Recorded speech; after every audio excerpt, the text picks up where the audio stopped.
A quiet gardener's dilemma. Finding peace in the neighborhood. Hi there, Eric. I'm reaching out with a unique dilemma that's been on my mind. You see, I'm an introverted soul, and while I appreciate the kindness of my neighbors, their curiosity sometimes becomes a challenge. For the past 2 years, I've been immersed in a labor of love, transforming my new home's landscaping.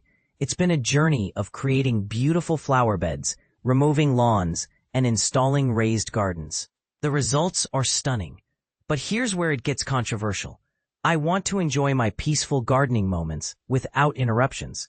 Most of the time, the comments are positive, but I find myself in a tricky situation.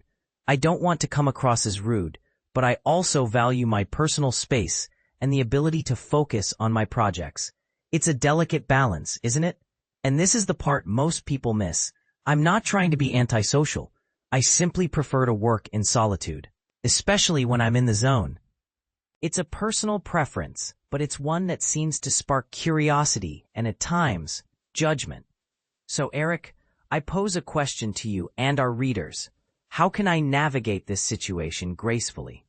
Is there a way to encourage respectful boundaries without appearing unfriendly? I'd love to hear your thoughts and any creative solutions you might suggest. Let's spark a conversation and find a harmonious solution together.